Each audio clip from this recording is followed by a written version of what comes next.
বঙাইগাঁও জিলাৰ খ্ৰীষ্টনগাম ৰাজহ চক্ৰ কাৰ্যালয়ত আজি উত্তপ্ত পৰিস্থিতিৰ সৃষ্টি হয়।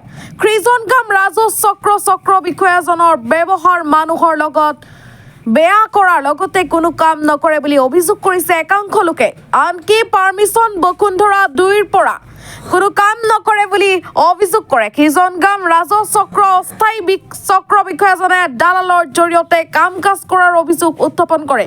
সেয়েহে এজন স্থায়ী চক্ৰ বিষয়া নিযুক্তি দিয়াৰ দাবী জনাইছে। নিউজ টেক্সৰ ৰিপৰ্ট, অনলাইন নিউজ আছাম। লাটমণ্ডল কনচাৰ্ট যিবিলাক লাটমণ্ডল আছে, সেই লাটমণ্ডলৰ তাতে যথেষ্ট পৰিমাণৰ বিসংগতি হৈ আছে। সিহঁতে উপযুক্তভাৱে ৰিপৰ্ট নিদিয়ে, ৰিপৰ্টৰ নামত যথেষ্ট দুৰ্নীতি কৰে। আৰু এজন লাটমণ্ডলৰ লগত 3-4জনকৈ এছিষ্টেণ্ট ৰাখিছে।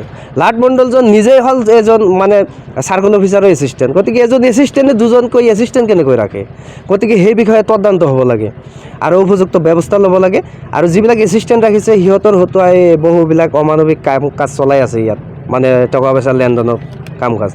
গতিকে ৰাইজো আছে, ৰাইজে যথেষ্ট পৰিমাণে এই বিষয়ে ক'ব আৰু প্ৰুফো আছে যথেষ্ট পৰিমাণৰ। আমাৰ এই ভিতৰৰ অঞ্চল বহু দূৰৰ পৰা ৰাইজে ভাড়া দি আহিব লাগে, কিন্তু আহি ইয়াত বহি থাকি যদি অফিচাৰ নাপায়, মণ্ডল নাপায়, ঘূৰি যাব লগা হয়।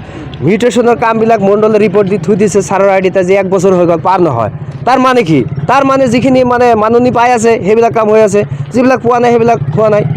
আৰু বহু দৰিদ্ৰ মানুহ আছে, আমি ইয়াত তবাইপুৰীত থাকোঁ, আমাক ফোন কৰি থাকে যে আমাৰ কামখিনি অলপ পাছ কৰাই দিয়ক ছাৰক কৈ। এতিয়া ছাৰৰ ওচৰত আহিলে ছাৰে কয় আপুনি নিজৰ কামটো লৈ আহক, বেলেগৰ কামটো লৈ আহিব নালাগে। গতিকে মই ৰাইজৰ অনুৰোধ মৰ্মে আৰু মোৰো ব্যক্তিগতভাৱে যিখিনি অসুবিধা ফেচ কৰিছোঁ, সেই সকলোখিনি সাঙুৰি মই এখন মানে পত্ৰ প্ৰস্তুত কৰিছোঁ। এইটো আমাৰ জিলা উপাধ্যক্ষ মহোদয়ক আমি দিম, লগতে আমি CMকো জনাম এই বিষয়ে। গতিকে আমি চৰকাৰক অনুৰোধ জনাইছোঁ যাতে আমাৰ এই খ্ৰীষ্টনগাম চাৰ্কল অফিচখন অতি সোনকালে তদন্ত কৰি কি বিভাগত মানে অৱহেলা আৰু দুৰ্নীতি হৈ আছে সেইখিনি যাতে ৰোধ কৰে ৰাইজৰ অৰ্থে। আৰু বিশেষকৈ আমাৰ মণ্ডল আৰু চাৰ্কল অফিচাৰৰ যাতে মেনাৰ কণ্ডাক্টটো অলপ ভাল কৰে ৰাইজৰ লগত। কাৰণ আমি পাব্লিক, আমি ইয়াত আহিব লাগিব আমাৰ ব্যক্তিগত কামৰ কাৰণে, কিন্তু সিহঁতে যাতে নিজৰ ঘৰ বুলি নাভাবে। এইটো এটা ব্যক্তিগত অফিচ আৰু সকলো মানুহৰ ওচৰত মানুহ যিবিলাক আহে সিহঁতৰ লগত যাতে ভাল ব্যৱহাৰ কৰে। আৰু বিশেষকৈ কথা হ'ল যে হিয়াৰিঙৰ ডেটটো ছাৰে ফিক্সড কৰে, আৰু যিদিনা ফিক্সড কৰে সেইদিনা ছাৰ নাথাকে, অনুপস্থিত। মানুহ সন্ধিয়া 7টা-8টালৈকে বহি থাকি গুচি যায়। আৰু নেক্সট যে এটা ডেট দিয়া হ'ল, ছাৰক নোহোৱাকৈতো দিব নোৱাৰে। গতিকে সেই এপ্লিকেশ্যনবিলাক তেনেকৈ পৰি থাকে। গতিকে বহু মানুহ চাফাৰাৰ হৈছে। গতিকে আমাৰ ইয়াত তদন্ত হ'ব লাগে আৰু ৰাইজে ন্যায় পাব লাগে, এইখিনি মোৰ ক'ব